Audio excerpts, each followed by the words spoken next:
வணக்கம் அன்பு நண்பர்களே. இன்றைய கேள்விக்கென்ன பதில் நிகழ்ச்சியில் மீண்டும் உங்களை சந்திப்பதில் மிகுந்த மகிழ்ச்சி. பால் கனகராஜ், சென்னை உயர்நீதிமன்ற வழக்கறிஞர் சங்கத்துடைய தலைவர். முதல் முறையல்ல, இரண்டாவது முறையல்ல, 4வது முறையாக உயர்நீதிமன்ற வக்கீல்களுடைய சங்க தலைவராக பொறுப்பேற்றிருக்கிறார். அவரிடம் வக்கீல்களுடைய சமீபத்திய நடத்தை பற்றிய சர்ச்சைகள், நீதிமன்ற புறக்கணிப்புகள், அடிக்கடி நடத்தப்படும் நீதிமன்ற புறக்கணிப்புகள் மற்றும் காவல்துறையினருக்கும் வக்கீல்களுக்கும் அடிக்கடி நடக்கக்கூடிய மோதல்கள் என்று பல்வேறு விஷயங்கள் கேட்பதற்கு இருக்கின்றன. வாருங்கள், அவரிடமே கேட்கலாம். வணக்கம் சார். வணக்கம் சார். நீங்க ஏற்கனவே 3 முறை தலைவராக இருந்து 4வது முறை இப்ப தலைவராக இருக்கும்போது வக்கீல்களுக்கு செய்ய வேண்டிய விஷயம் நமக்கு இன்னும் பாக்கி இருக்குன்னு உங்களுடைய மனசுல ஏதாவது இருக்கா? நம்ம இந்த தலைவராக பொறுப்பேற்ற போது நம்ம இதெல்லாம் செய்யணும் அப்படின்னு. நிச்சயமா. அதாவது வக்கீல்களுடைய வரவு entry of lawyers into the profession and into the judiciary ஒவ்வொரு வருடமும் அதிகமாகிக் கொண்டே போகிறது. அப்படின்னு பாத்தீங்கன்னாக்கா தேவைகளும் அதுக்கேற்ற மாதிரி அதிகமாகிட்டே தான் போகும். உதாரணத்துக்கு 100 பேர் இருக்க வேண்டிய இடத்துல இப்போ 10,000 பேர் இருந்தாங்கன்னாக்கா கட்டடங்கள் தேவைப்படும், நீதிமன்றங்கள் அதிகரிக்கப்படணும், இளம் வழக்கறிஞர் அவங்க நிலையா அந்த தொழிலில் இருக்கணும், அவங்க மாத சம்பளத்துக்கு போயிட்டு அவங்களுடைய வாழ்க்கை பாதை வேறு விதமா போயிடக்கூடாது. அதற்குண்டான தேவைகள்லாம் இருக்கிறதுனால நிறைவா செய்ய முடியும் அப்படின்னாக்கா அது ரொம்ப இயலாத காரியம். ஏன்னா தேவைகள் தினமும் வருகிறது. அந்த ஒவ்வொரு தேவைகளும் புது புது தேவைகள் தினமும் வருது. சட்டங்களும் புது புது சட்டங்கள் வருகிறது. முதல்ல தான் பாத்தீங்கன்னா civil side, criminal side 2 side தான் இருக்கும் பெரும்பாலும். இப்ப பாத்தீங்கன்னா ஸ்பெஷலைசேஷன் ஒவ்வொரு ஃபீல்டுலயும் இருக்கு. தொழில் சட்டங்கள் இருக்குது. அந்த மாதிரி ஒவ்வொரு இப்ப லேபர்னா தனியா எக்ஸ்க்ளூசிவா லேபர் பாக்குறாங்க. கிரிமினல் சைட்லயே நிறைய பிரிவுகள் இருக்கு, சிவில் சைட்ல ரொம்ப அதிகமான பிரிவுகள் இருக்கு. அது மாதிரி ஸ்பெஷலைசேஷன் ரொம்ப அதிகமா பண்ணிட்டு இருக்காங்க. அதனால தேவைகள் நலன் சார்ந்த தேவைகள் பாத்தீங்கன்னாக்கா தொழில் சார்ந்த தேவைகள் அதிகமா இருக்கு, அதே சமயம் நலன் சார்ந்த தேவைகளும் அதிகமா இருக்கு. இப்ப நிறைய 80,000 வழக்கறிஞர்கள் இருக்கிற தமிழ்நாட்டில் மொஃபசல் லாயர்ஸ் அதை சபார்டினேட் ஜுடிஷியல்ல பணி செய்கின்ற வழக்கறிஞர்கள், மாவட்ட அளவிலாக தாலுகா அளவிலாக பணி செய்கின்ற வழக்கறிஞர்களுக்கு அதிகமாக கேசுகள்லாம் வர்றதுக்கு வாய்ப்பு கம்மி. ஏன்னா அங்க ஒரு கோர்ட்ல பாத்தீங்கன்னா 150-200 பேர் இருப்பாங்க, அந்த சங்கங்கள்ல இருப்பாங்க. இப்ப அவங்கள மாதிரி ஆளுங்கள்லாம் பாத்தீங்கன்னாக்கா பாதி நேரம் அங்க ஒரு 2-3 பேர் தான் கொஞ்சம் தலையாயமா தெரிவாங்க, பிரதானமா தெரிவாங்க. எல்லாரும் அவங்க கிட்ட தான் போகக்கூடியது. அப்ப மற்ற வழக்கறிஞர்களுக்கு வேற ஏதாவது ஒரு அதிக வருமானம் வேற வகையில தேவைப்படுது. அவங்களுக்கு வேற வகையான வேற தொழில சம்பந்தமாகவோ இல்ல வேற நிலபுலன்கள் இருந்து வர வருமானங்களை வைத்து அவர்கள் வாழ்க்கை நடத்தும். அதனால அவங்க தேவைகள் கம்பேர் பண்ணீங்கன்னா மெட்ராஸ்ல இருக்கிறவங்க சிட்டி பேஸ்ட் பாத்தீங்கன்னா கூட இங்கேயும் யாராவது ஃபேமஸான அட்வொகேட் தான் போகணும்னு பார்ப்பாங்க. கொஞ்சம் சாதாரணமா இருக்கிறவங்க ஒரு லாயரை, புது லாயரை போய் என்கேஜ் பண்ணுவாங்க. அப்ப அவங்க அவங்கள திறமையை வெளிக்காட்டுறதுக்கு கொஞ்சம் வருஷம் ஆகும். அப்ப அந்த கொஞ்ச காலத்துல அவங்க இந்த ஃபீல்டில் தங்க வைக்கணும்னாக்கா எங்களை போல சங்கங்கள் அவர்களை பாதுகாப்பு கொடுக்கணும். இது நலன் சார்ந்த பாதுகாப்பு. அவங்க உடம்பு சரியில்லாம போச்சுனாலோ இல்ல திடீர்னு வழக்கறிஞர்னாலே கண்டிப்பா அவங்க கோர்ட்டுக்கு வரணும். கோர்ட்டுக்கு வந்தாதான் வருமானம். ஒரு வழக்கு கோர்ட்டுக்கு போய் நடத்துற வக்கீல்கிட்ட தான் கேஸ் கொடுப்பாங்க, இல்லைன்னா கொடுக்க மாட்டாங்க. அவருக்கு ஏதாவது உடல் நல கோளாறு வந்துருச்சு, இல்ல அடிபட்டு கை கால் உடைஞ்சு போச்சு, வர முடியாத சூழ்நிலை, அந்த சமயத்துல அவங்களுக்கு என்ன பாதுகாப்பு கொடுக்கணும்? இந்த மாதிரி தேவைகள் பாத்தீங்கன்னா அதிகமா இருந்துகிட்டே இருக்குது வக்கீல்களுக்கு. நிறைவா செய்யணும்ன்றாக்கா அது இதுதான் இல்லை அப்படின்னு ஒண்ணும் எனக்கு கிடையாது. அதனால அன்றன்ற தேவைகள், அன்றன்ற தொழில் ரீதியான பிரச்சனைகள், நலன் சார்ந்த பிரச்சனைகளை சங்கங்கள் கவனித்து பார்த்து அவர்களுக்கு சொல்லும் போது இளம் வழக்கறிஞர்கள் பத்தி சொன்னீங்க. ஆனா இப்ப நம்ம ஒரு ஆஃப்லேட்டா பார்க்கும்போது இளம் வழக்கறிஞர்கள் நிறைய பேர் அவங்களுடைய படிப்பை முடித்துவிட்டு பார்ல பதிஞ்ச பிறகு உடனடியா பிராக்டிஸ்க்கு நேரடியா வந்துறத நம்ம பாக்குறோம். சீனியர் லாயர்ட்ட முன்னாடி எல்லாம் பாத்தீங்கன்னா ஒரு 8 வருஷம் 10 வருஷம் 12 வருஷம் ஜூனியராகவே இருந்துட்டு இருப்பாங்க. அவங்களுடைய ஆப்ஷன், சீனியர் லாயருடைய ஆப்ஷன்ஸ்ல மட்டும்தான் அவங்க ஆஜராவாங்க. முதல்ல சின்ன சின்ன வழக்குகள் ஆஜராவாங்க. அதுக்கப்புறம் தான் முழுமையா வாதாடணும். ஒரு பெரிய ப்ராசஸா கிட்டத்தட்ட ஒரு குருகுலம் மாதிரி போயிட்டு இருந்துச்சு. இப்போ பதிகிறாங்க, நேரா கோர்ட்டுக்கு போயிடுறாங்க. பல நடைமுறைகள் தெரியல. சீனியர் லாயர்ஸை எப்படி மதிக்கணும், கோர்ட்டை எப்படி மதிக்கணும், எப்படி பிரசன்ட் பண்ணணும், சின்ன சின்ன விஷயங்களை நம்ம பெட்டிஷன் டிஸ்மிஸ் பண்றதை ஒழுங்கா பெட்டிஷன் எழுதிட்டு வாங்கன்னு சொல்லி டிஸ்மிஸ் பண்ற அளவுக்கு நம்ம பாக்குறோம். அதுல ஒரு பேப்பர் மடிக்கிறது, சின்ன சின்ன விஷயங்கள் நிறைய தகவல் பாக்குறோம்.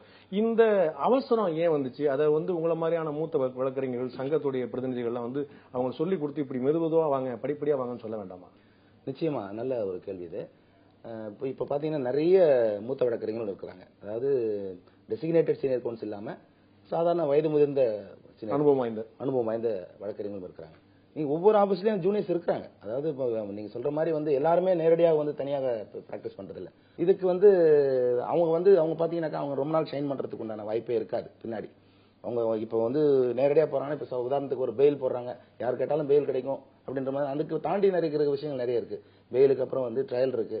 ட்ரையலுக்கு அப்புறம் ட்ரையல் எப்படி நடத்தணும், என்னென்ன கேள்விகள் கேட்கணும், அந்த எவிடன்ஸ் ஆக்ட் எப்படி பயன்படுத்தணும், ட்ரையலுக்கு அப்புறம் அப்பீல் என்ன பண்ணணும், அப்பீல் எப்படி ஆர்கியூ பண்ணணும், அப்பீல் எப்படி டிராஃப்ட் பண்ணணும், இதெல்லாம் அவங்களுக்கு தெரியாம போகக்கூடிய சூழ்நிலை வந்துடும். இந்த பெயில் ஸ்டேஜில் இருக்கிறவங்க அதுக்கப்புறம் இளைஞர்கள் வர்றவங்க வந்து அந்த இதை எடுத்துக்குவாங்க.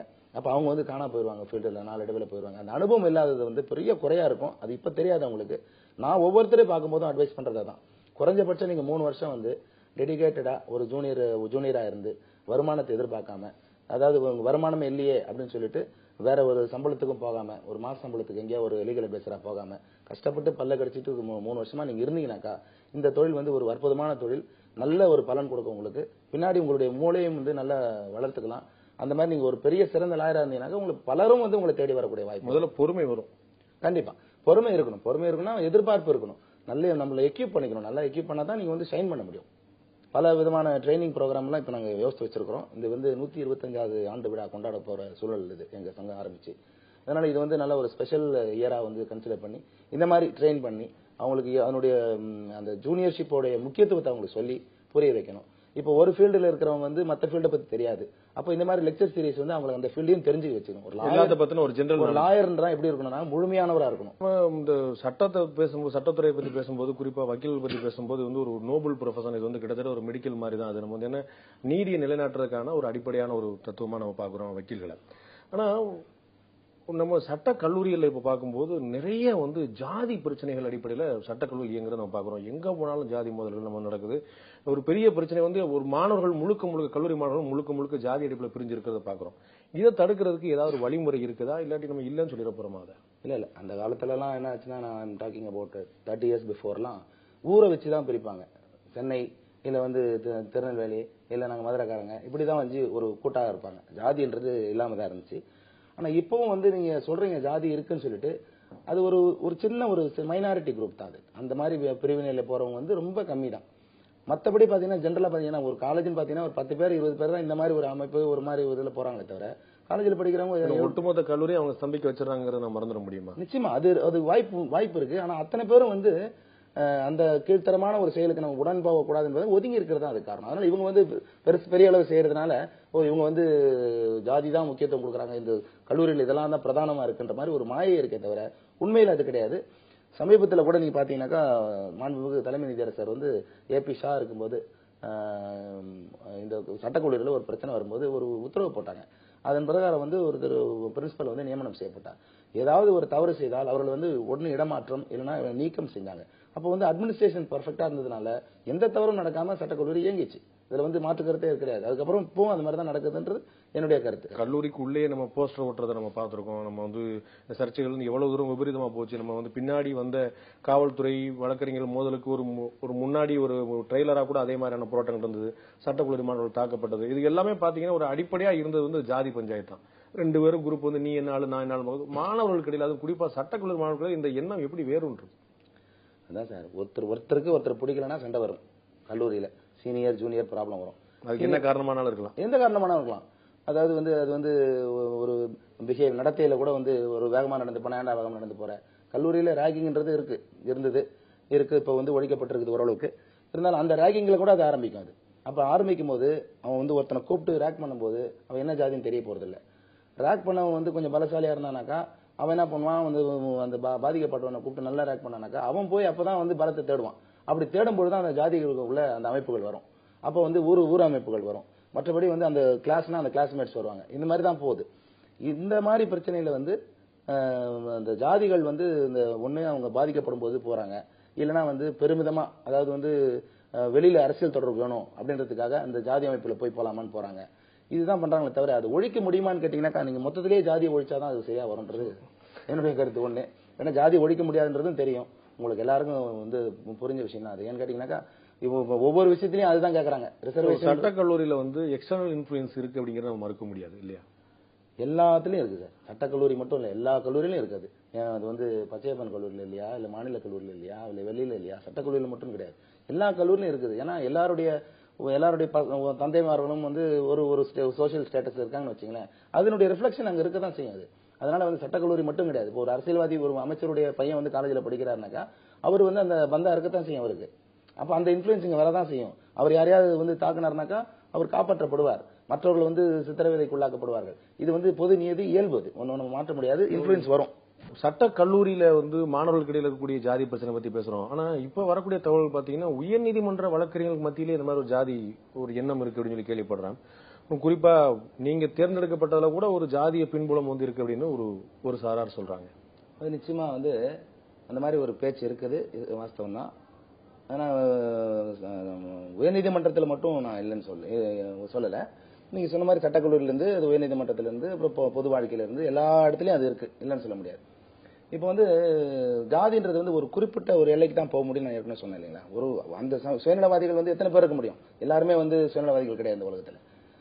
மற்றவங்களை பத்தி திங்க் பண்றவங்க, பொது வாழ்க்கையை பத்தி திங்க் பண்றவங்க, ஜுடிஷியரி நல்லா இருக்கும்னு திங்க் பண்றவங்க நிறைய பேர் இருக்கிறாங்க.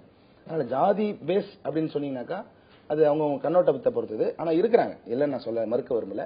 ஒரு சில குரூப், சின்ன குரூப், அவங்க வந்து நம்மால் வந்தா நல்லா இருக்குமே அப்படின்ற ஒரு எண்ணம் இருக்குது. அதை நான் வந்து சொல்ல. ஆனா மெஜாரிட்டி அதுவான்னு கேட்டீங்கன்னா நிச்சயமா அது கிடையவே கிடையாது. அந்த ஜாதியில இருக்கிறவங்களே கூட என்ன பண்ணுவாங்கன்னாக்கா மற்ற ஜாதிக்காரனுக்கு போடுறது வழக்கம். ஏன்னு கேட்டா அவங்களுக்கு தேவை திறமையான ஒருத்தர் வேணும், ஒரு நல்ல ஒரு செயல்படக்கூடிய ஒருத்தர் வேணும்ன்றதுல இருக்கிறவங்க நிறைய பேர் இருக்கிறாங்க. ஏன்னா இது வந்து படித்தவர்கள் கூட்டம். இது அந்த படித்தவர்கள் கூட்டத்தில் நீங்க சொல்ற அந்த சில ஜாதியின் அடிப்படையிலே பார்க்கின்ற மனிதர்கள் வந்து என்னை பொறுத்தவரை மிக மிக மிக மிக குறைவு. ஆனால் அது வந்து வெளியில அவங்க பேசுறது வந்து வெளியில அதிகமா தெரியப்படுறதுனால ஜாதி அமைப்பா இருக்குமோ அப்படின்றதுனால பேசுறாங்க இல்லையா, இவங்க என்ன கம்யூனிட்டி, அவங்க வந்து இந்த கம்யூனிட்டி, அதனால இவங்களுக்கு இவ்வளவு பேர் இருக்கிறாங்க, அவங்களுக்கு அவ்வளவு பேர் இருக்கிறாங்க, அவங்க எல்லாம் செய்வாங்க, அப்படிலாம் கிடையாது. எந்த கம்யூனிட்டிலும் அந்தந்த கம்யூனிட்டிக்காரங்க தான் அந்தந்த கம்யூனிட்டிக்காரங்க செய்ய மாட்டாங்கன்றது நியதி, நிச்சயமான ஒரு இயல்பு. ஏன்னா ஒருத்தர் வளர விடக்கூடாதுன்ற மாதிரி பொதுவாடிகள் நம்ம பாக்குறோம், எல்லா இடத்துலயும் பாக்குறோம். அதனால அந்த ஜாதியில இருக்கிறவங்க அந்த ஜாதிக்காரன் தான் தூக்கி விடுவாங்க, அவங்கள பண்ணுவாங்கன்றதுதான் ஒரு யதார்த்தமான உண்மை அல்ல. ஒரு 20% 30% நீங்க சொல்றது இருக்கலாம். ஆனா மொத்தம் 70% வந்து பாத்தீங்கன்னாக்கா அந்த மாதிரி எல்லாம் தாண்டி 30% இருக்குன்னு வச்சுக்கிட்டாலும் கூட இவங்களுடைய இன்ஃபுளுன்ஸ் வந்து 70% பேர் அமைதியாக்கிது. நமக்கு எதுக்கு தலையிடணும், நம்ம வந்து உள்ள போனோம்னா அவன் அந்த ஜாதிக்கு எதிரானவன் அவனோட முத்திரை குத்திடுறது, அதனால அவங்க அஞ்சு அவங்க ஒடுங்கி நிக்கிறதும், இந்த நீங்க சொன்னக்கூடிய ஒரு குறுகிய கூட்டம் வந்து அவங்க வந்து பலம் எடுத்துட்டு போறதும் இது தொடர்கதையா போயிட்டு. குறுகிய கூட்டம் வந்து நட்பின் அடிப்படையில வந்து அவங்களை இன்ஃபுளுன்ஸ் பண்ணலாமே தவிர அந்த ஜாதியின் அடிப்படையில் நான் இந்த ஜாதிக்காரன் நீ வந்து எங்களுக்கு ஹெல்ப் பண்ணுங்க, எங்க ஜாதி வளரணும்னு கேட்டா யாரும் செய்வாங்களா? யாரும் செய்ய மாட்டாங்க. மற்ற ஜாதிக்காரங்களும் இருக்கிறாங்கல்ல, ஒரே ஜாதிக்காரங்க இருக்கிறது இல்லைங்க, பலதரப்பட்ட ஜாதி மக்களும் அங்க இருக்கிறாங்க. அதனால இந்த ஜாதி சம்பந்தமா வந்து செய்யறவங்க வந்து ஒரு சின்ன ஒரு கல்லை நகர்த்தி தான் வைக்க முடியுமே தவிர அது கோட்டையா கட்ட முடியாது, அவங்களால நிச்சயமா முடியாது. சொல்லும் போது இது வந்து பெரும்பான்மை படித்தவர்கள் கூட்டம் சொல்லி ஒரு வார்த்தையை சொன்னீங்க. அது உண்மையிலேயே நிச்சயமா வந்து 4 வருட 5 வருட படிப்பு, அதற்கு மேல மேற்படிப்பு எல்லாம் படிச்சுட்டு வரும்போது அதுல வந்து அவங்களுக்கு இடையில இப்ப நடக்கக்கூடிய விஷயங்கள் பாத்தீங்கன்னா அதிகமான வன்முறையில் ஈடுபடக்கூடியவங்க வழக்கறிஞர்களா இருக்கிறாங்க. ஒரு பிரச்சனைக்காக வாதாட போறவங்க தாண்டி பிரச்சனைக்கு உள்ளாரவங்களே வழக்கறிஞர்களா இருக்கிறாங்க. நிறைய அடிதடி கேஸ்ல பாத்தீங்கன்னா ஏதாவது ஒரு தரப்புல வழக்கறிஞர் இருக்கிறாங்க. இது சட்டம் படிச்சவங்க அதிகமாயிட்டாங்கன்னு நினைச்சுக்கிறதா, இல்லாட்டி சட்டம் படிச்சவங்க சண்டை போடுறது அதிகமாயிடுச்சுன்னு நினைச்சுக்கிறதா? அதாவதுங்க, முதல்ல வழக்கறிஞர்களும் மனிதர்கள் தான். அவங்களுக்கும் கோபம் உண்டு, ஆசாபாசம் உண்டு, உணர்ச்சிகள் உண்டு, எல்லாம் உண்டு. இது வந்து ஒரு பக்கம். அந்தந்த சூழ்நிலை தகுந்த மாதிரி இப்போ வந்து ஒரு வழக்கறிஞர் வந்து ஒருத்தர் அடிச்சிட்டாருனாக்கா அவர் வந்து ரைட் ஆஃப் பிரைவேட் டிஃபென்ஸ் இருக்கு அவருக்கு, அவர் திருப்பி அடிக்கலாம் அவரை. அதுல வந்து மாற்று கருத்து கிடையாது. அப்ப சட்டம் எதுக்கு? சட்டத்திலேயே அனுமதி இருக்கு. ஒருத்தர் வந்து உங்களை கொலை செய்ய வராரு, நீங்க அவளை தடுத்து அவரை வந்து அடிக்கிறதுக்கு உண்டான வாய்ப்பு இருக்கு. கொலை செய்ய வராருன்னு நிச்சயமா தடுப்போம், எல்லா உயிரினமும் செய்யக்கூடிய ஒரு விஷயம். ஆனா அதே சமயத்தில் நீங்க கேட்ட மாதிரி அங்கங்க தகராறு நடக்குது, அங்கங்க பிரச்சனைகள் எதெல்லாம் வழக்கறிஞர் இருக்கிறாங்கனாக்கா, பொதுவா வழக்கறிஞர்களாக யாருன்னு முதல்ல புரிஞ்சுக்கணும் நீங்க. அதாவது வழக்கறிஞர்கள் வந்து அந்த கூட்டம், அதாவது அதுல வந்து பல தரப்பட்ட மக்கள் இருக்கிறாங்க, வழக்கறிஞர்களே இருக்கிறாங்க, பிரிவு இருக்கிறாங்க. அந்த வழக்கறிஞர் என்ற ஒரு மொத்த ஒரு கூட்டம் வந்து அந்த காலத்திலிருந்து, அதாவது இந்தியா சுதந்திரம் வாங்கினது, விடுதலை வாங்குகின்ற காலகட்டத்திலிருந்து சுதந்திர போராட்ட தியாகிகள் எல்லாமே வந்து அதிகமாக வந்து பங்கெடுத்தவங்க வந்து வழக்கறிஞர்கள் தான். அதாவது வெள்ளைக்காரர்கள் வந்து எதிர்த்து போராடிய கூட்டமே சொல்லலாம் இந்த கூட்டத்தை. நான் தமிழ்நாட்டில் மட்டும் சொல்ல, எல்லா ஊர்லயும் சொல்றேன். அந்த மாதிரி ஒரு மனப்போக்கோட தான் வந்து ஒரு வழக்கறிஞர் வந்து உள்ள வரான். அந்த மாதிரி மனப்போக்கு உள்ளவன் தான் வந்து வழக்கறிஞராக ஆக முடியும்ன்றது என்னுடைய நம்பிக்கை. ஏன்னா ஒருத்தருக்கு ஒவ்வொரு ஃபீல்டில் இன்ட்ரெஸ்ட் இருக்கும், பாத்துருங்க நீங்க. ஒருத்தருக்கு வந்து மெடிசன்ல இருக்கும், ஒருத்தருக்கு வந்து இன்ஜினியரிங்ல இருக்கும், ஒருத்தர் வந்து டீச்சர் ஆகணும்னு ஆசைப்படுவாரு, ஒருத்தர் வந்து சாஃப்ட்வேர் போகணும்னு ஆசைப்படுவாரு. ஆனா ஒரு சிலர் இந்த மாதிரி வழக்கறிஞர் ஆகணும்னு நினைச்சாங்கனாக்கா அந்த இன்ட்யூஷன், அதாவது அவங்களுக்கு போராட்ட குணமா தான் இருக்க முடியாது, அதனால தான் அவங்க வழக்கறிஞரா வராங்க. சரி, சிவில் சைடு வழக்கறிஞர்லாம் காமா இருக்காங்களே, கிரிமினல் சைடு வழக்கறிஞர் அந்த பிரிவையும் எடுக்கும்போது சூஸ் பண்ணும்போது கொஞ்சம் ரஃப் அண்ட் டஃப் கேரக்டர் வந்து கிரிமினல் சைடு சூஸ் பண்ணுவாங்க. அவங்க ஒரு மைண்ட் செட்ல தான் வந்து சிவிலோ கிரிமினலோ லால எந்த செக்ஷன் எடுத்தாலும் சரி, நீங்க வந்து சட்டத்தின் மாட்சிமே நம்புறவங்களா இருக்கிறனால தானே நீங்க சட்டம் படிச்சுட்டே போக முடியும். நீங்க எல்லாமே படிச்சு முடிச்சுட்டு நீதிமன்றத்தில் வாதாடக்கூடிய இடத்தை விட்டு நீங்க வந்து வன்முறையில் ஈடுபடக்கூடிய ஒரு ஆளாயிருவீங்க அப்படின்னா சட்டம் படித்தவர்களுக்கும் சட்டம் படிக்காதவர்களுக்கும் என்ன வித்தியாசம்? அதாவது வன்முறையில் ஈடுபடுவர்கள் அப்படிங்க ஒரு 19 நீங்க சொல்லிடுறீங்க. ஆனா அது வந்து யாரால சொல்லப்படுதுன்னு பாத்தீங்கன்னாக்கா காவல்துறையால் தான் வந்து இந்த வக்கீல் தவறு செய்திருக்காரு, நீதிபதிகளால் சொல்லப்படுது. எந்த நீதிபதிகள்னாக்கா உங்களுக்கு தெரிஞ்சு 2004 சுபாஷன் ரெட்டி இருக்கும்போது சொல்லியிருந்தாங்க, 2009 சொல்லியிருந்தாங்க, சுப்ரீம் கோர்ட் சொல்லியிருக்கு. இப்ப வந்துருங்க தலைமை நீதிபதி சதாசிவம் வரைக்கும் சொல்லியிருக்காரு, வழக்கறிஞர்கள் வந்து பொறுமையா இருக்கணும், ஆர்ப்பாட்டம் நடத்தக்கூடாது, போராட்டங்கள் பின்னாடி போகக்கூடாது, சட்டத்தை நம்பணும். 100 வழக்குகள்ல தீர்ப்பாயிருக்கு. நிச்சயமா காவல்துறை சொன்னாலோ பொதுமக்கள் சொன்னாலோ உள்நோக்க நீதிபதிகளும் எதன் அடிப்படையில் சொல்றாங்கன்னாக்கா காவல்துறையினர் கொடுக்கின்ற அறிக்கையின் அடிப்படையில் தான், காவல்துறை போடுகின்ற அந்த வழக்கின் அடிப்படையில் தான். காவல்துறையில வந்து வழக்கு போடும்போது என்ன சொல்றாங்கன்னாக்கா வக்கீல் மேல இந்த எஃப்ஐஆர் போடுறோம், வக்கீல் தகராறு பண்றாங்க அப்படின்னு சொல்லும்போது இதை தான் அவங்க பேச முடியும்.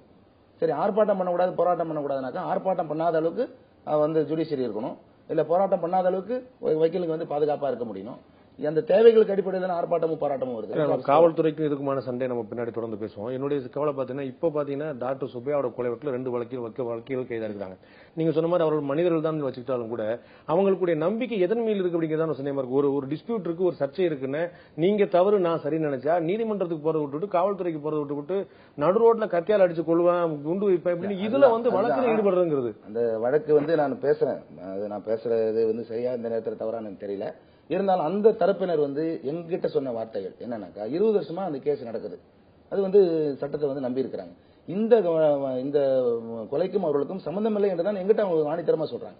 அதுல வந்து வீடியோ கேமரால பதிவான நபர்கள் யார், அவர்களை பிடிங்க, அவங்ககிட்ட நீங்க வந்து கன்ஃபெஷன் விசாரிங்க, 30 வாக்குமூலம் வாங்குங்க, என்ன சொன்னாங்கன்னு சொல்லுங்க, அப்ப அவங்க எங்களை காட்டினாங்க நீங்க சொல்லுங்க அப்படின்னு அவங்க கேட்டாங்க முதல்ல. அப்புறம் ஏன் சரண்டர் ஆனான்னு கேட்கறாங்க. ஏன் சரண்டர் ஆனாக்கா தொந்தரவு அதிகமாகுது, இவர்கள் தான் வந்து ஒரு கம்ப்ளைண்ட்லயே வந்து சந்தேகப்படும் நபர்ல இவர் சேர்க்கிறாரு, அதனால போலீஸ்காரங்க விசாரிக்கிறாங்க. அதனால வந்து ஒரு மேல எஃப்ஐஆர்லயே ஒரு பேர் வந்த பிறகு ஒரு சரண்டர் ஆகி தானே ஒரு வழக்கறிஞர். இல்ல அந்த மாதிரி ட்ராக் ரெக்கார்டோ முன்னும் ஒரு காரணமும் பிரைமா ஃபேசியோ இல்லாம செய்வாங்களா? ஒருத்தர் வந்து அரெஸ்ட் பண்றாங்கன்னு உங்களை வந்து ஏதாவது ஒரு கொலை வழக்குல அரெஸ்ட் பண்ணிட மாட்டாங்க, ஏதாவது ஒரு முன்விரோதம் இருந்துச்சு, ஒரு முன்பகை இருந்துச்சு, அதுக்கான வாய்ப்பு இருந்துச்சு, நீங்க அந்த இடத்துல இருந்தீங்க. இறந்து போன நபருக்கு வந்து எங்கிட்ட மட்டும் தான் முன்விரோதம் இருந்தா ஒண்ணு வேற இடத்துல முன்விரோதம் இருந்துச்சான்னு சொல்லி விசாரிக்கணும்ல. அதை கைது பண்ணி தான் விசாரிப்பாங்க, அதை சரண்டர் ஆன பிறகு தான் கைது பண்ண கூடாது, அதுதான் அங்கதான் தப்பு. கைது பண்ணி தான் விசாரிக்கணும்னு சொல்லிட்டாக்கா யார் வேணாலும் என்ன வேணாலும் செய்ய முடியும். அலிகேஷன் ஒரு அவதூறு அடிப்படையிலே என்ன வேணாலும் செய்ய முடியும், அது மாதிரி செய்யக்கூடாது. அதுக்கு தான் இன்ட்ராகேஷன், விசாரணைன்னு எதுக்கு சொல்றாங்க? விசாரணை இன்னைக்கு சிறையில் இருக்கக்கூடிய 70% பேர் வந்து சிறையில் இருக்கக்கூடிய 70% பேர் விசாரணை கைதியா தான் இருக்காங்க. யாரும் குற்றச்சாட்டப்பட்டு குற்றம் நிரூபிக்கப்பட்ட கைதியா விசாரணை கைதியா இருக்கிறது வேற விஷயம். ஒருத்தர் வந்து அரெஸ்ட் பண்ணி ஜெயிலுக்கு அனுப்பும் போது விசாரிக்காமலே அனுப்புறதுன்றது வேற விஷயம். ஒரு முகாந்திரம் இருக்கும்போது சார் 24 மணி நேரத்துக்கு மேல காவல்துறையில வைக்க முடியாது, உங்களுக்கு தெரியாத சட்டம் கிடையாது, நான் சொல்ல முடியாது. அப்போ வந்து ஒரு அளவு ஒரு சந்தேகம் வருது, அவங்க விசாரிக்கிறாங்க, இதுல பிரேமவசி இருக்கு, ஒரு முகாந்திரம் இருக்குன்னு ஒரு நம்பிக்கை வருது, அவங்க உடனே ஜுடிஷியல் ரிமாண்ட் பண்றாங்க. இதன் பிறகு நீதிமன்ற காவலர் அப்படி பண்ணக்கூடாது. முகாந்திரம் என்ன முகாந்திரம்? அவர் பிடிக்கணும், 99% வழக்கு அப்படிதான், 99% வழக்கு அப்படிதான் நடக்குது. இல்ல அப்படி கிடையாதுங்க. இன்ட்ராகேஷன் அதாவது இப்ப வந்து ஒரு பொருள் திருடு போயிடுச்சு, அங்க வந்து அந்த ரூம்ல 4 பேர் இருந்தாங்க, 4 பேர்ல ஒருத்தர் எடுத்துட்டு போயிடுறாரு, ஒருத்தர் தான் எடுத்துக்கணும் அந்த திருட்டை, இவங்க 4 பேரையும் கூட்டு விசாரிக்கணும். ஆனா அதுக்கு பதிலா வந்து 4 பேரையும் அரெஸ்ட் பண்ணி 4 பேர் ரிமாண்ட் காமிச்சு 4 பேரையும் கஸ்டடி எடுத்து 4 பேரையும் விசாரிச்சு ஒருத்தர் தான் விசாரிச்சாரு, ஒருத்தர் தான் தப்பு பண்ணிருக்காரு, 3 பேர் தப்பு பண்ணு சொல்ல முடியுமா? அப்ப அந்த 3 பேர் உள்ள போனது வேஸ்ட் ஆகுது இல்ல? அவங்களை அதிகபட்சமா அவங்களை வந்து தண்டனை வந்து தாண்டி வேற எப்படி விசாரணை நடக்கும்னு நினைக்கிறீங்க? அதுதான் சொல்றேன், நீங்க தீர விசாரிங்க, தீர விசாரிச்சுட்டு இவர் தான் செஞ்சாருன்னு கன்ஃபார்ம் பண்ண பிறகு நீங்க அரெஸ்ட் பண்ணுங்க, எஃப்ஐஆர் போடலாம், எஃப்ஐஆர் புகார் யார் கொடுத்தாலும் எஃப்ஐஆர் போடலாம். ஆனா விசாரணை என்பது வந்து ஒருவரை கைது செய்வதற்கு முன்பாக தீவிரமாக விசாரிக்கணும். ஒரு விசாரணை பண்ணி இப்போ ஒரு உதாரணத்துக்கு சொல்றேன், ஒரு சமீபத்தில் ஒரு வழக்கில் என்ன ஆச்சுனாக்கா, நான் பேர் சொல்ல விரும்பல, அது தெரியும், சம்பந்தப்பட்ட அதிகாரிகளுக்கு தெரியாது. ஒருத்தர் என்ன பண்ணாரு, ஒரு கிட்ட வேலை வாங்கி தரேன்னு சொல்லிட்டு என்கிட்ட வந்து காசு வாங்கினாரு, 15 லட்ச ரூபா வாங்கினாரு, ஏஇ வேலை வாங்கி தரேன் வாங்கினாரு அப்படின்னு சொல்லிட்டு ஒரு கம்ப்ளைண்ட் ஒருத்தர் கொடுக்குறாரு. வாங்கினதுக்கு வந்து என்ன சொல்றாருனாக்கா, அவரு ஒரு ஆதாரமா வந்து ஒரு ரிசிப்ட் கொடுக்குறாரு. என்ன ரிசிப்ட்னாக்கா, அதுல வந்து ஒரு லெட்டர்ல வந்து அவர் பேர் எழுதி ஐஏஎஸ் ஆபிசர் அப்படின்னு பிரிண்ட் பண்ணி நான் இந்த இதுக்காக நான் பெற்றுக்கொண்டேன்னு ஒரு ரசீது கொண்டு வந்து அட்டாச் பண்ணி கொடுக்குறாரு. இதை அட்டாச் பண்ணி கொடுத்த உடனே காவல்துறையில வாங்குறாங்க. வாங்கணும் என்ன பாக்குறாங்க, பார்த்த உடனே ரைட் கம்ப்ளைண்ட் இருக்கு, அவர் வாங்கின ரசீது உண்டான ரசீது இருக்குது அப்படின்னு சொல்லிட்டு அவர் அரெஸ்ட் பண்ணி உள்ள அனுப்பிச்சிடுறாங்க.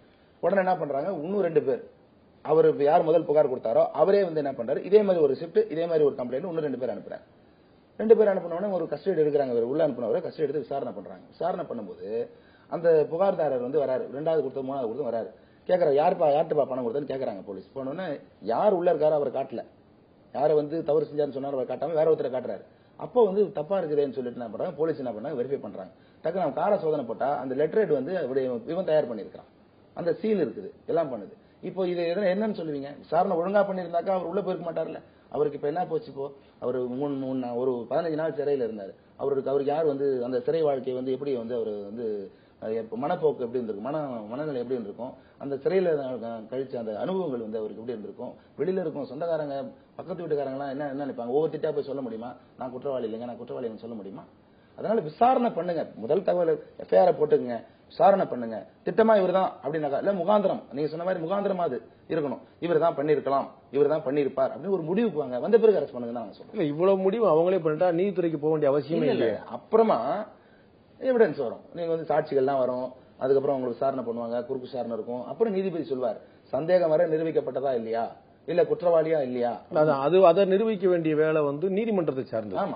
எனக்கு வந்து ஒரு காவல்துறை அதிகாரிக்கு ஒரு சந்தேகம் வருது, அவர் வந்து புகார் பெறாரு, அதுக்கு வந்து முகாந்திரம் இருக்கிறது, அவருடைய கன்வின்ஸ் ஆறாரு, உடனே தூக்கி உள்ள வைக்கிறாரு. இதுதான் நடைமுறை இருக்கும். இவரே முழு விசாரணை முடிச்சு இவரே தீர்ப்புன்னு சொல்ல முடியாது வந்துச்சுன்னா நீதி எஃப்ஐஆர் போட்டு அடுத்த சார்ஜ் ஷீட் வரைக்கும் போக வேண்டிய அவசியமே இல்லையே. சார்ஜ் ஷீட் என்ன, இவர் முழுசா விசாரணை பண்ணி இவர் குற்றவாளி தான், அதுக்குண்டான ஆவண ஆதாரங்கள் தான் இருக்குது, அதுக்குண்டான சாட்சிகள் தான் இருக்கு அப்படின்னு போட்டுட்டு இவருக்கு தண்டனை கொடுங்க அப்படின்னு கோர்ட்ல கேஸ் போறது தான் சார்ஜ். பொதுமக்கள் தொடர்பான வழக்கு அப்படின்னா நீங்க உடனே நடவடிக்கை எடுன்னு சொல்றீங்க, வக்கீல்கள் தொடர்பான வழக்கு அப்படின்னா நடவடிக்கை எடுக்காதுன்னு சொல்றீங்க. இது என்ன மாதிரி? எனக்கு இந்த கரூர் வக்கீல்கள் போய் குற்றாலத்தில் தகராறு பண்ண ஒரு கேஸ், அந்த கேஸ் பாத்தீங்க. அதே மாதிரி சங்கர சுப்பு அவர்களுடைய மகனுடைய கேஸ், அதே மாதிரி இப்ப டாக்டர் சுப்பையா கேஸ். இது எல்லாமே வந்து நீங்க என்ன விரும்புறீங்களோ அதை காவல்துறை செய்யணும்னு எதிர்பார்க்கறீங்க. காவல்துறை செய்யாததான் நாங்க செய்யன்னு சொல்றோம். காவல்துறை செஞ்சிருந்தா எங்களுக்கு அந்த பிரச்சனையே இல்லையா. எந்த ஒரு விஷயமா சங்கர சுப்பு சந்த மர்டர்ல வந்து இப்பவும் அந்த சந்தேகம் இருக்குன்றாரு. ஏன் நீதியரசர்கள் வந்து விசாரணை பண்ணி பின் பாயிண்ட் பண்ணாங்க, ஒவ்வொரு ஆஸ்பெக்டும் அலசி. நீங்க தான் சிபிஐ விசாரணை கேட்டீங்க, சிபிஐ விசாரணை பண்ணி காவல்துறை என்ன சொல்லிச்சோ அதே தான் சொல்லிச்சு, சிபிசிடி விசாரணை பண்ணிச்சு காவல்துறை என்ன சொல்லிச்சோ அதே தான் சொல்லிச்சு, திரும்பவும் காவல்துறை விசாரணை எல்லா தரப்பும் விசாரிச்சு ஒரே முடிவுக்கு வரும்போது ஸ்பெஷல் இன்வெஸ்டிகேஷன் டீம் போட்டாங்க. அதாவது சிபிஐ விசாரிச்சு தவறு சரியில்லை அப்படின்னு சொல்லி நீதியரசர்கள் வந்து இருக்கிற ஆவணம் அதெல்லாம் பார்த்து கரெக்ட், இவங்க இந்த ஆங்கிள்லயே விசாரிக்கல, தவறு செஞ்சிருக்காங்க அப்படின்னு சொல்லி தான் ஸ்பெஷல் இன்வெஸ்டிகேஷன் டீம் மாத்துறாங்க உங்களுக்கு இல்லையா. அப்ப வந்து சிபிஐ இருக்கட்டும் சாதாரண போலீஸா இருக்கட்டும் யாருமே வந்து அதை வந்து கண்டுபிடிக்கணும்ன்ற ஒரு முழு எண்ணத்தோட நினைச்சு பண்ணாதான் பண்ண முடியுமே தவிர இல்லைன்னா பண்ண மாட்டாங்க. அது வேண்டாம் நமக்கு எதுக்கு, என்ன நம்மளுக்கு அப்படியே தமிழ்நாடு காவல்துறை அப்படி செய்யலாம். அதோட சிபிசிஐடி விசாரணை நீங்க தான் கேட்டீங்க, அதுக்கப்புறம் சிபிஐ விசாரணை நீங்க தான் கேட்டீங்க, எல்லாரோட சிபிஐ போயிடுச்சு. அதான் அது திரும்பி அதுக்கப்புறம் தமிழ்நாடு காவல்துறை கொடுத்தாங்க. மாத்தி நீங்க என்ன கேக்குறீங்களோ அதெல்லாம் நீதிமன்றம் அனுமதிச்சது, அதன் பிறகு விசாரணை நடந்தது. இப்ப எந்த முடிவையும் நீங்க ஏத்துக்க மாட்டீங்கன்னா அது என்ன மாதிரி இருக்கும்? அதாவது வக்கீல்களுக்கு வந்து தனி விசாரணை இப்ப வரைக்கும் கண்டுபிடிக்கலையே குற்றவாளியா, இப்ப வரைக்கும் கண்டுபிடிக்கல. அதுல அவங்க கலெக்ட் பண்ண மெட்டீரியல் வச்சு அவங்க சமர்ப்பித்த அந்த ஆவணங்களை வச்சுதான் சரி தப்பு நாங்க சொல்றோம், நீதிபதிகள்கிட்ட ஆர்கியூ பண்றோம். ஆர்கியூ பண்ணும்போது நீதிபதிகள் ஒத்துக்கிறாங்க. அதை அவங்க இந்த மாதிரி விசாரணை வந்து இந்த கோணத்துல பண்ணிருக்காங்க, இந்த கோணத்துல பண்ணு தவறு, இந்த கோணத்துல பண்ணிருக்கணும், ஏன் பண்ணல, இந்த மெட்டீரியல்லாம் இருக்குது, அது வந்து தற்கொலை இல்ல கொலைன்றது மெட்டீரியல் இருக்கு, இதுக்கப்புறம் மறுபடியும் தற்கொலைன்னு ஏன் சொல்ல வராங்க, ஏன் அந்த டாக்டர் அந்த மாதிரி எவிடன்ஸ் கொடுத்தாரு, எதுக்கு அந்த பிளேட வச்சாரு, இப்படி எல்லாம் தான் நாங்க கேள்வி கேட்கறதுனால நீதிபதிகள் கரெக்ட், நீங்க கேட்கறது கரெக்ட்னு சொல்றாங்க. இதே நாங்க வந்து நேரா ஸ்டேஷன்ல போய் கேட்டோம்னா வக்கீல் வந்து தகராறு பண்றாங்கன்னு சொல்லுவாங்க. சொல்லி ஒருத்தர் ரெண்டு பேர் போய் கேட்டீங்கன்னா வந்து நீங்க சட்டத்துல விளக்கம் கேட்கறக்கா புரிஞ்சுக்கலாம். நீங்க மொத்தமா ஒரு 15 பேர் 20 பேர் சங்கத்துல ஒரு முக்கியமான ப்ராப்ளம் போகும்போது நிச்சயமா அவங்களுக்கு ஒரு பதட்டத்தை ஏற்படுத்தக்கூடிய விஷயமா தானே. எதுக்கு பதட்டத்தை ஏற்படுத்தணும்? நான் என்ன கேக்குறேங்க, ஒரு விஷயம் செய்யலன்னா தானே நாங்க வந்து ஒரு ஆர்ப்பாட்டம் பண்றோம், போராட்டம் பண்றோம். அது ஏன் பண்றீங்க? நீங்க மாறி வழக்கு போடலாம்ல, உங்களுக்கு தான் நீதித்துறையோட தினசரி போக்கு இருக்கு உங்களுக்கு. அதுதான் நான் சொல்ல வரேன். இப்போ 482 ஒரு பெட்டிஷன் இருக்கு ஹைகோர்ட்ல, என்ன முதல் தகவல் இருக்கு பதிவு செய்யலனாக்கா ஒரு டைரக்ஷன் வாங்குறோம் எஃப்ஐஆர் போட சொல்லி, ஏன் அந்த நிலைக்கு விடுறாங்கன்னு கேக்குறேன் போலீஸ். நீதிபதிகள் வந்து பாத்துட்டு எஃப்ஐஆர் போடுற கேஸ் தான் போடுன்னு சொல்றாங்க. அதை செய்றீங்க இல்லையா, அதை செய்யறது விட்டு போட்டு நீங்க கரூர் வழக்கறிஞர்கள் வந்து அங்க குற்றாலத்துல போன பிரச்சனை பாத்தீங்கன்னா ஒட்டுமொத்தமா போய் எல்லாரும் டிஜிபி பாக்குறீங்க, ஒட்டுமொத்தமா எல்லாருமே காவல்துறை ஸ்டேஷன்ல போறீங்க, இப்படி மொத்தமா 30 பேர் 40 பேர் போன்ற அவசியம் மொத்தமா போறதுல என்ன தவறுன்னு எனக்கு புரியல. ஏன்னா இப்ப டிஜிபி பார்த்த விஷயமா கூட எடுத்துக்குமே, ஒட்டுமொத்தமா போறோம்னாக்கா எங்களுடைய ஸ்ட்ரென்த் சொல்ற விஷயம் தானே தவிர அவங்களை வந்து மிரட்டுறதுக்காக உங்களுடைய நியாயத்தை நீங்க சொல்லணுமா, உங்களுடைய பலத்தை நீங்க காட்டணுமா. நியாயத்தை ஒருத்தரா போய் சொன்னாக்கா அவங்க வந்து அதை மதிச்சு வாங்கிக்கிறதா இருந்தாக்கா சந்தோஷம். இத்தனை பேருக்கு இந்த மனநிலை இருக்கு, இத்தனை பேர் இந்த எண்ணத்தை வந்து வெளிப்படுத்துறாங்க அப்படின்றது நாங்க தெரிவிக்கிறது தான் போறோம். அது தவிர அங்க போய் அதே மாதிரி ஒரு வாய்ப்பு கிடைச்சு காவல்துறையில இருந்து ஒரு 100 பேர் கிளம்பி வந்தாங்க என்ன ஆகும்? தரம் ஒருத்தர் யார் வேணா இதுதான் சரியான போக்கா இருக்க முடியுமா? அப்படி கிடையாது. எங்க கிட்ட வந்து எஃப்ஐஆர் பதிவு செய்கின்ற அதிகாரம் கிடையாது, காவல்துறைக்கு இருக்கிற அதிகாரம் எங்களுக்கு கிடையாது. எங்களுடைய அதிகாரம் எல்லாம் கேள்வி கேட்பது மட்டும்தான். நாங்க கேள்வி கேட்டு நீதிமன்றத்தில் கொடுத்து ஒரு உரிய உத்தரவு வாங்க வேண்டியதான். இந்த உத்தரவு வாங்குவதற்கு 10 நாள் 15 நாள் ஆகுதுன்னு வச்சுங்க ஒரு பேச்சுக்கு. இந்த ஒரு நாள்ல செய்ய வேண்டிய வேலையை 15 நாள் நீ காலம் தாமத்திரியே அது நீ செய்யக்கூடாதுன்னு சொல்லி கேட்கறதுக்கு அங்க போறதுக்கு எங்களுக்கு உரிமை இருக்கு. இல்ல நிச்சயம் உரிமை இல்லாம இல்ல, ஆனா அது வந்து ஒரு வேற மாதிரி நீதியை வந்து வேற மாதிரி எடுத்துட்டு போற மாதிரி இல்ல. நீங்க வந்து அங்க வந்து சரியான முறையில் வழக்கு வழங்கப்படல, நீதி வழங்கப்படல அப்படின்னா நீங்க உயர்நீதிமன்றத்தை அன்னைக்கு பேசுறதை விட்டு போட்டு நேரா நீங்க டிஜிபியை பார்க்க போறேன்னு சொல்லி கிளம்பி போறது, அது மொத்தமா போய் பார்க்க போறது. டிஜிபி எதுக்கு இருக்கிறாரு? எங்களுக்கு புரியல, எதுக்கு இருக்கிறாரு? போலீஸ்காரன் கீழே இருக்கவங்களை மயக்கிறதுக்கு மட்டும் தான் இருக்காரா? ஏன் எங்களை பார்க்க மாட்டாரா அவரு? நாங்க வந்து அவர்கிட்ட மனு கொடுத்தா வாங்க மாட்டாரா? ஏன் அதை நாங்க 100 பேரா வந்தா அவருக்கு என்ன குரவ குறைச்சல் ஆகி போச்சா? நாங்க சிங்கிளா தான் போகணும்னு ஏதாவது இருக்கா? அப்படி கிடையாது சார். ஒரு எங்களுடைய எண்ணத்தின் வெளிப்பாடு. நாங்க அன்னைக்கு போனவங்க யாரெல்லாம் போனாங்க? எல்லா தலைவர்கள் தான். அன்னைக்கு இருந்த தலைவர் போனாரு, துணைத் தலைவர் போனாரு, செயலாளர் போனாரு, WLA இருக்கவங்க போன தலைவர், செயலாளர், பொருளாளர் போனாங்க. Bar council. ஏன்னா ஒரு காவல்துறை என்ன சொன்னாங்க அப்படின்னா, நீங்க வந்து ப்ராப்பரா வந்து அப்பாயின்மெண்ட் கேட்காம நீங்க வந்து ஹைகோர்ட் IAS மூலமா சொல்லி நாங்க வரோம்னு சொல்றது இல்ல. விதிமுறைகள் கடைபிடிக்கலன்னு சொல்லி நீங்க வந்து சொன்னீங்க. ஒரு பிளேடு ஏன் அங்க வைக்கப்படுது, டாக்டர் ஏன் பின்னாடி போனாரு, 10 நிமிஷம் முன்னாடி காட்டுன்னு சொல்லி ஒவ்வொரு பின் பாயிண்டா நீங்க வந்து போட்டு வழக்கு தொடக்கக்கூடியவங்க, வாதம் வைக்கக்கூடியவங்க. உங்களுக்கு வந்து சட்ட நடைமுறைகள் தெரியாதா? ஒரு விதிமுறைகள், ஒரு அலுவலகத்தை போய் ஒரு ஆளை பார்க்கணும், உங்களை நான் பார்க்கணும், நீங்க வரீங்களான்னு கேட்டு தான் நான் வரணும், நான் பேச முடியும். ஒரு எமர்ஜென்சி சிச்சுவேஷன்ல நீங்க சொல்ற மாதிரி வந்து நாங்க வந்து கல்யாண வீட்டுக்கு வந்து அழைக்கிறதுக்காக போலாங்க, இன்விடேஷன் கொடுக்கறதுக்காக ஃப்ரீயா இருக்காரா, நாங்க வந்து இன்விடேஷன் கொடுக்குறோங்க வந்துடுவாங்கன்னு சொல்லி அதுக்காக போல. ஒரு தேவை நிமித்தமாக ஒருத்தர் வந்து கஷ்டப்படுறாங்க, வேணும்னே ஒரு பொய் வழக்கு போடப்பட்டிருக்குன்னு சொல்லி எங்களுக்கு தகவல் தெரிவிக்கப்பட்டு, காவல்துறை இயக்குனர் வந்து ஒரு நல்ல மனிதர், அவர் வந்து தமிழ்நாட்டுக்கு வந்து தலைவரா இருக்கிறாரு, அவரு எங்களுக்கு ஏதாவது செய்வாரு, காவல்துறை தவறு செய்யற காவல்துறை அதிகாரி அவர் தான் கேட்க முடியுன்ற ஒரு நம்பிக்கை அடிப்படையில் விட்டு போறோம்.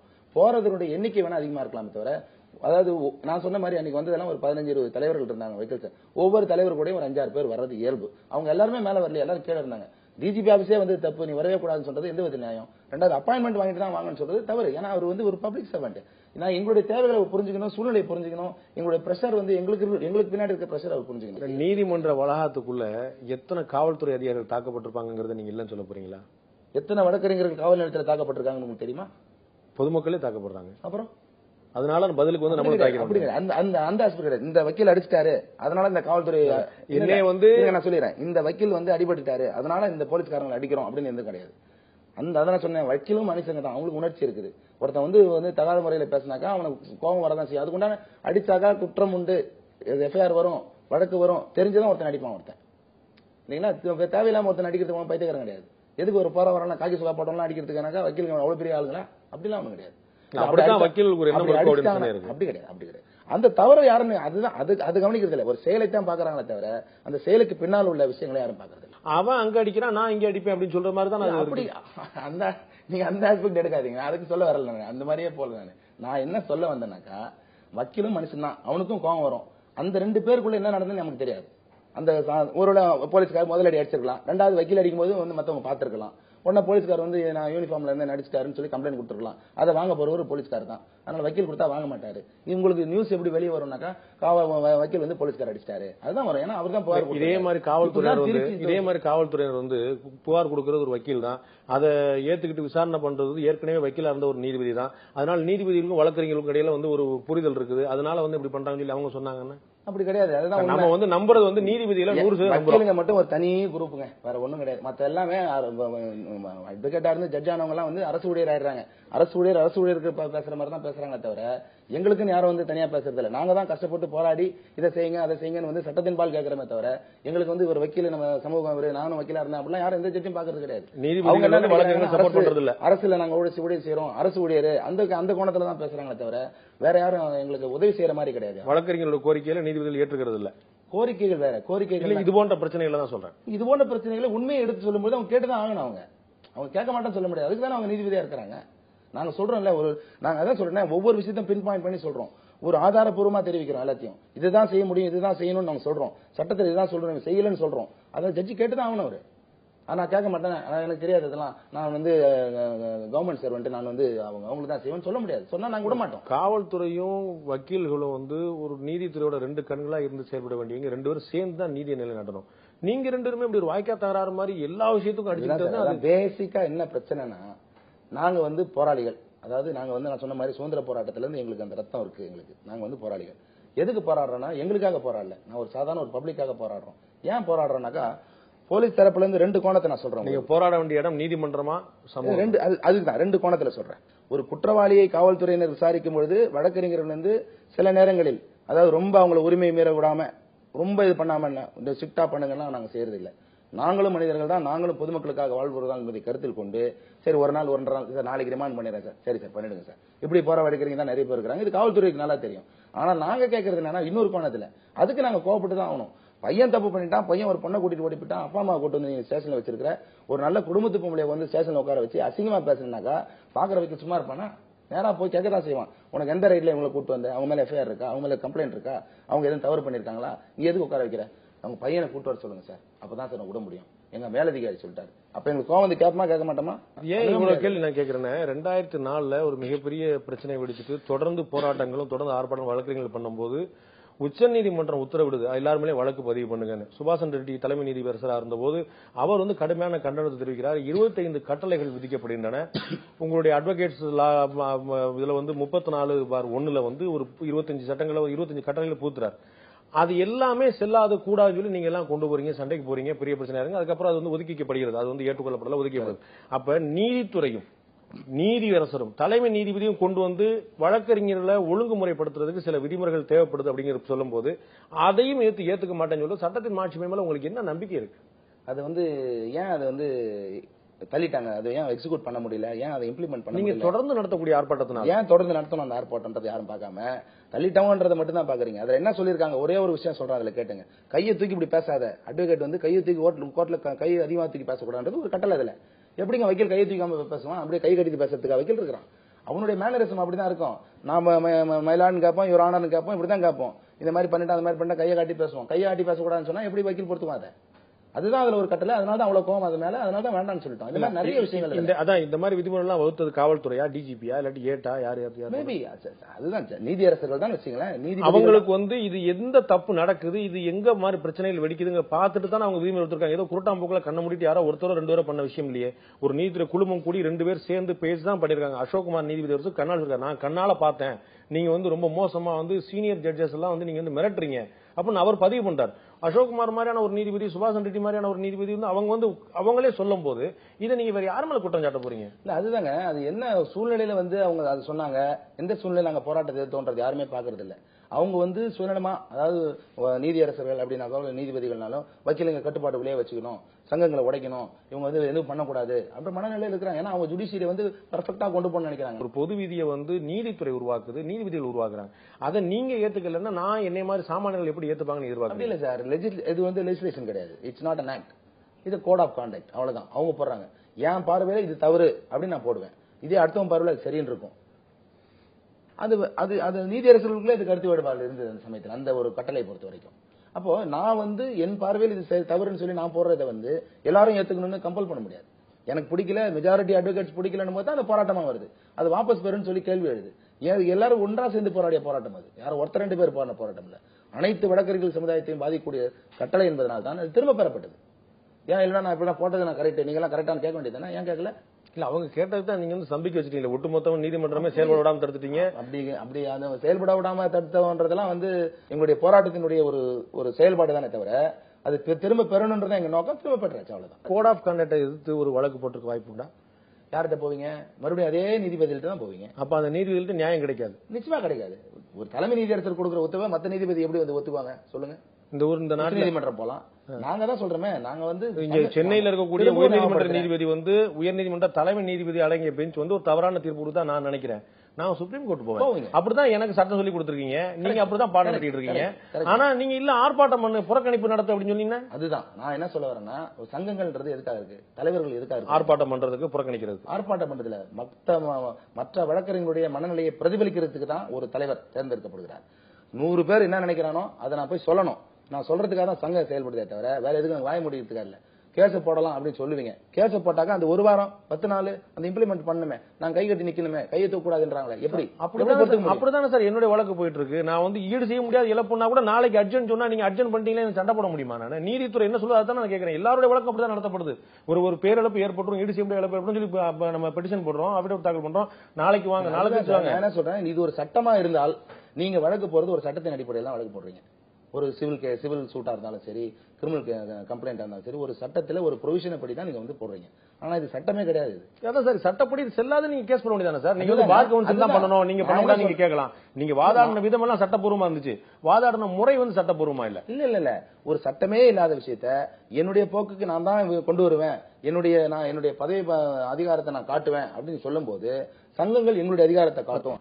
இந்த புறக்கணிப்புங்கிறது ஒரு அதிகமா நடக்கக்கூடிய விஷயமா பாக்க நம்ம வந்து பல முறை வந்து உச்சநீதிமன்றமே, நீங்க உயர்நீதிமன்றத்தை குறிப்பிட்ட நீதிபதியை சொல்லுங்க, உச்சநீதிமன்றம் பல முறை வந்து வக்கீல்கள் நீதிமன்ற புறக்கணிப்புங்கிறது சட்டவிரோதம்னு சொல்லியிருக்காங்க. உங்களுடைய கடமைனா உரிமைன்னு சொல்றாங்க, நீங்க சொல்லிட்டே இருக்கிறீங்க, பல முறை சொல்லியிருக்காங்க. சட்டவிரோதம்னு உச்சநீதிமன்றத்தால் அறிவிக்கப்பட்ட ஒரு விஷயத்தை தொடர்ந்து நீங்க செஞ்சுட்டு இருந்தீங்கன்னா சட்டத்துக்கு மேல உங்களுக்கு என்ன மாதிரியான ஒரு நம்பிக்கை இருக்குது? அதாவது திரும்பவும் மறுபடியும் நான் வந்து போராட்டக்காரன் அப்படின்னு சொல்லி அப்படி கிடையாது. நான் என்ன சொல்ல வரேன்னா, ஏன் நீதிமன்றத்தை ஒருத்தர் நாங்க புறக்கணி நாங்க பைத்தியக்காரங்களா நாங்க கிடையாது. என்னுடைய வாழ்க்கை பாதிக்கப்படுது. நீங்க நீதிமன்றத்தை புறக்கணிக்கிறீங்க. நான் எங்க இருக்கிறோம் அதை தான் நான் செய்ய முடியும். நான் போய் கலெக்டர் ஆஃபீஸ் மூட முடியாது. நான் ஒன்னும் கலெக்டர் ஆஃபீஸ் ஒர்க் பண்ற ஸ்டாஃப் கிடையாது. நான் கலெக்டர் கிடையாது. என் உரிமை எங்க இருக்குதோ அங்கதான் நான் அதை காட்ட முடியும். ஒண்ணு. ரெண்டாவது வந்து நீதிமன்றங்களை புறக்கணிக்கிற அளவுக்கு, அதாவது இப்ப நாங்க என்ன நார்மலா போராட்ட வடிவம்னா திடீர்னு என்ன பண்ணுவோம், ஒரு கண்டன அறிக்கை கொடுப்போம், ஒரு ஆர்ப்பாட்டம் செய்வோம், ஒரு போராட்டம் பண்ணுவோம், சாலை மறியல் பண்ணுவோம், உண்ணாவிரதம் இருப்போம். அதை தாண்டி தான் வந்து நீதிமன்ற புறக்கணிப்பு போகும்.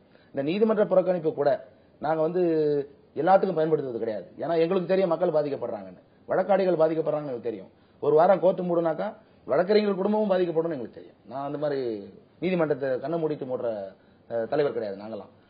நான் என்ன சொல்ல வரேன்னா, எதுக்கு நீதிமன்றத்தை மூடுகின்ற அளவிற்கு நீங்களே அந்த ஒரு இஷ்யூவை வந்து நிறைவேற்ற மாட்டீங்க. எந்த ஒரு இஷ்யூ ஆனாலும் கோட் ஆஃப் கண்டக்ட் வந்து சரியில்லைங்க அப்படின்னு சொல்லிட்டு நீங்க நீதிமன்றத்தை புறக்கணிச்சுன்னா அது சட்டப்பூர்வமா நியாயம் இருக்கா நான் நம்பல. இதனால லாஜிக்கா இருக்குது. நீதிமன்ற பிரச்சனை, இலங்கை பிரச்சனை, காவிரி பிரச்சனை, முல்லை பெரியார் பிரச்சனை, மன்மோகன் சிங் இப்படி செஞ்சாரு, சோனியா அப்படி செஞ்சாங்க, ஜெயலலிதா அப்படி செஞ்சாங்க, எதுக்கு எடுத்தாலும் நீங்க நீதிமன்றம் இது பொது விஷயங்கள் எல்லாம் கொண்டு வந்து 2006ல இருந்து காவிரி பிரச்சனைக்காகவோ முல்லை பிரச்சனைக்காகவோ மன்மோகன் சிங் இப்படி பேசினான்றதுக்காகவோ எதுக்காகவும் நாங்க நீதிமன்றத்தை புறக்கணிச்சதே கிடையாது. அதெல்லாம் நீதிமன்ற வளாகத்துல இன்னைக்கு வரைக்கும் உருவ பொம்மை எரிக்கப்படுவதும், ஒரு குழுவினர் கோஷம் போடுவதும், இன்னொரு குழுவினர் வந்து ஊர்வலமா செல்வதும், நீதிமன்றத்துக்குள்ளேயே வந்து ஊர்வலமா போறதும் இன்னைக்கு வரைக்கும் காணக்கூடிய நீதிமன்ற வளாகத்துக்குள் போறாங்களே தவிர நீதிமன்ற அந்த ஹால் முதல்ல அந்த ஹாலுக்குள்ள போறதெல்லாம் தடை செய்யப்பட்டு விட்டது. நாங்களும் வந்து அது வேண்டாம்னு சொல்லி விட்டுட்டோம். உள்ள எல்லாம் போய் கத்துறது, முதல்ல கோஷம் போட்டுட்டு போவாங்க, அதெல்லாம் கிடையாது. இப்போ வளாகம்னா ஆவின் கேட்னா ஆவின் கேட்டு, இல்லைன்னா வேற அந்த கேட் வாயில்கள் தான் வந்து பண்றோம். உள்ளே அதாவது ரோட்டுக்கும் பப்ளிக்கும் டிஸ்டர்ப் பண்ணாம, கோர்ட்டுக்கு உள்ளேயும் வந்து பண்ணாம அந்த வாயில்ல கரெக்டா நின்று அங்கதான் ஆர்ப்பாட்டம் பண்றோம். ஒரு சிலர் உருவ பொம்மை இருக்கிறாங்க அப்படின்னு சொன்னீங்கன்னாக்கா அது சங்கத்தினுடைய தீர்மானம் கிடையாது. அவங்களுடைய தனிப்பட்ட ஒரு வழக்கறிஞருடைய எண்ணம்.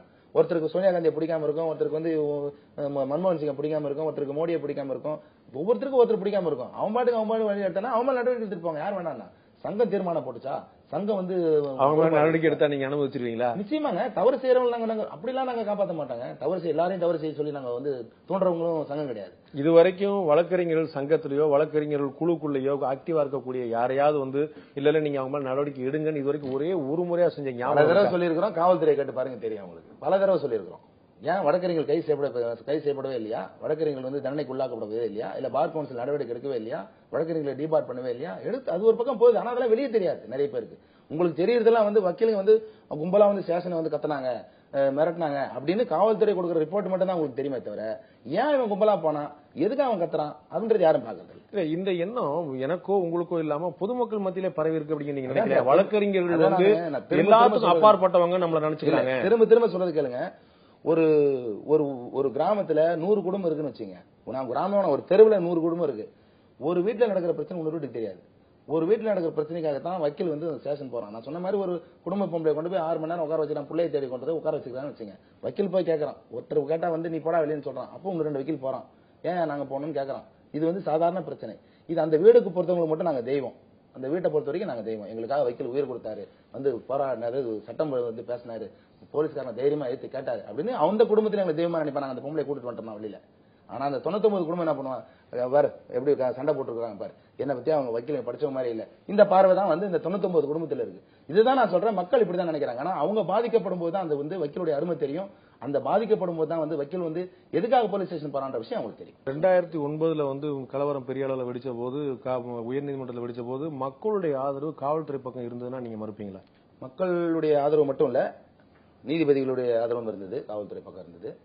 இன்னும் நிறைய அரசியல் கட்சிகளுடைய ஆதரவும் வந்து காவல்துறை பக்கம் இருந்தது. அதற்கெல்லாம் காரணம் வந்து என்னன்னாக்கா, நாங்க வந்து ஈழத்தமிழர்களுக்காக போராட்டம் நடத்தணும்.